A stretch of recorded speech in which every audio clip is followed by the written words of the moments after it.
नमस्कार. जन्म देणारी या जगात आणतो, परंतु शिक्षण देणारा आपण या जगात का आलो आणि या जगात जगायचं कसं ते शिकवतो. त्याचप्रमाणे अगदी लहान मातीचा गोळा घडवणाऱ्या, त्याला आकार देणाऱ्या आज आपल्याकडे नवदुर्गाच्या निमित्ताने प्राथमिक विभागाच्या पृथ्वी पब्लिक स्कूल खंडेराजुरी येथील मुख्याध्यापिका मेघाराणी चव्हाण मॅडम आज आलेल्या आहेत. तर मॅडम, तिसरा दिवस नवरात्रीचा ग्रे साडी नेसलेला आहात, खूप छान दिसत आहे. तर मला थोडक्यात तुम्ही तुमच्याबद्दल आणि तुमच्या शाळेबद्दल माहिती द्या. नमस्कार मॅडम. नमस्कार. मी पृथ्वी पब्लिक स्कूल खंडेराजुरी इथं मुख्याध्यापक या पदावर कार्यरत आहे. पृथ्वी पब्लिक स्कूल खंडेराजुरी हे जे स्कूल आहे ते स्कूल पूर्णतः निसर्गरम्य वातावरणात आहे आणि डोंगराच्या कुशीत वसलेलं आहे. त्यामुळं हे स्कूल जे आहे ते अतिशय सुंदर आहे आणि तिथं मुलांच्या बरोबर मलासुद्धा राहण्यात फार आनंद होतो. ओके, तुम्ही किती वर्ष झाले इथं कार्यरत आहात? मी गेली 7 वर्ष या ठिकाणी कार्यरत आहे. ओके, आणि हे काम करतानाचा तुमचा अनुभव कसा आहे? हे जे काम करतोय ते फार चांगलं काम आहे आणि त्यातून लहान मुलांना जसं मातीचा गोळा असतो त्या गोळ्याला आकार देण्याचं काम आम्ही करतो. मी आणि माझा स्टाफ पूर्णतः अगदी मनापासून हे काम करतो आणि लहान मुलांच्या बरोबर आम्ही सुद्धा त्या ठिकाणी लहान मूल बनूनच त्यांच्याबरोबर कार्यरत असतो. बरोबर आहे मॅडम, कारण लहान मुलांना घडवणं एवढं सोपं नाही, कारण त्यांच्यात लहान होता येतं. तर ह्या मुलांना तुम्ही घडवताना कोणत्या ॲक्टिव्हिटी घेता?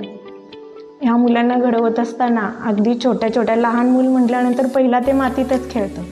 त्यामुळं सुरुवातीची ॲक्टिव्हिटी आपण त्यांना मातीपासूनच तयार होणारे जे काही फळं असतील किंवा एखादे गणपती असेल, मातीचा गणपती बनवणे आपल्या महाराष्ट्राचं दैवत आहे ते, त्याच्यामध्ये ॲक्टिव्हिटी बनवत असताना ज्या काही फुलांच्या बिया असतील किंवा फळांच्या बिया असतील त्या बिया आम्ही आणायला सांगून ती गणपतीची जी काही ॲक्टिव्हिटी आहे ती ॲक्टिव्हिटी आपण पूर्ण करतो. मुलांना त्या पद्धतीचे गणपती बनायला लावतो आणि नंतर ते विसर्जन आपण एखाद्या रोपट्यापाशी त्याचं विसर्जन करतो, जेणेकरून त्यातून आणखी नवीन रोपटं तयार होतं. ओके, आणि खेळाच्या बाबतीत काय सांगाल? खेळाच्या बाबतीत सांगायचं झालं तर आमचा जो एरिया आहे पूर्णतः शाळेला ग्राउंड मोठा आहे, त्याचबरोबर सगळा डोंगर भाग आहे. त्यामुळं मुलांच्या तिथून अनेक विविध प्रकारचे खेळ आम्ही घेतो. त्याच्यामध्ये रिले असेल किंवा नर्सरीपासूनचे छोटे मुलांचे जर खेळ घ्यायचं म्हटलं तर फ्रॉक जंप असेल, विठ्ठल जंप असेल इत्यादी गेम आम्ही घेतो. ओके, आणि मुलांचा इंग्रजी डेव्हलपमेंट चांगली झालेली असणार आहे, तर त्याकरता तुम्ही कशा पद्धतीनं मुलांचं इंग्लिश डेव्हलप व्हावं ह्यासाठी काय ॲक्टिव्हिटी घेतात? मुलांचं इंग्लिश डेव्हलपमेंट व्हावी आणि आमच्याकडली जी मुलं आहेत ती शक्यतो ग्रामीण भागातील आहेत. द वर्ड्स देऊन त्या वर्ड्सचे स्पेलिंग बनवणे किंवा रंगाचे नावं एखादी करणे, फ्रेंड्सविषयी माहिती सांगणे, ह्या सगळ्या गोष्टी आहेत. त्या गोष्टी आपण त्या मुलांना करण्यास सांगतो.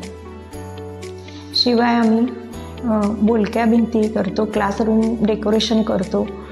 त्याचबरोबर मुलांना जे काही होमवर्क दिलेला असतो त्या होमवर्कमध्ये त्यांना आम्ही वेगवेगळ्या प्रकारचे सेंटेन्स द्यायला सांगतो. मुलांचे रीडिंग.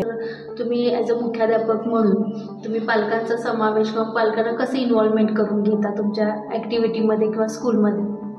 पालकांचा सहभाग हा घेण्यासाठी आपण पालक सभा घेतो.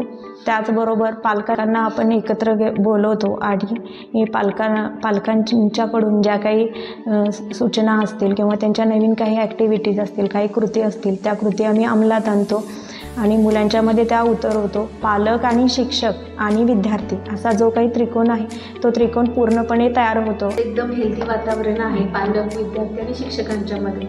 ओके, तुमच्याकडे जे विद्यार्थी येतात ते कोणत्या कोणत्या भागातून येतात? आमच्याकडले जे विद्यार्थी आहेत ते विद्यार्थी गवळेवाडी असतील, ज्या डोंगरासारख्या दुर्गम भागामध्ये, पायपचवाडी असतील, शिपूर, बेळंकी, मालगाव, गुंडेवाडी, सिद्धेवाडी, या खंडेराजुरी या ठिकाणचे विद्यार्थी आपल्याकडे येतात. आणि आसपासच्या सगळ्या अगदी सांगलीमधून पण विद्यार्थी येतात तुमच्याकडे, असंही मी ऐकलेलं आहे. तर छान पद्धतीने तुमच्याकडे सगळ्या भागातून येतातच. तर तुमच्याकडे माध्यम कुठलं आहे, म्हणजे जे शिकवण्याचं माध्यम आहे ते कुठलं आहे? शिकवण्याचं जे माध्यम आहे ते इंग्लिश मीडियम आहे. इंग्लिशमधूनच आपण विद्यार्थ्यांना पूर्णतः सांगितलं जातं आणि जे आपण बुक्स आहेत ते NCERTचे पूर्णपणे बुक्स आपण वापरतो. तुमच्याकडे ॲडमिशन घेतलेल्याचा विद्यार्थ्यांना काय फायदा होईल असं तुम्हाला वाटतं? म्हणजे ॲज अ मुख्याध्यापक म्हणून तुम्हाला जो अनुभव आलेला आहे, तर तुमच्या शिक्षणाचा किंवा तुम्ही केलेल्या जे काही ॲक्टिव्हिटी आहेत तर त्याचा तुमच्या विद्यार्थ्यांना काय फायदा होतो? आमच्या विद्यार्थ्यांना हा फायदा होतो की आमचा जो एरिया आहे तो एरिया पूर्णतः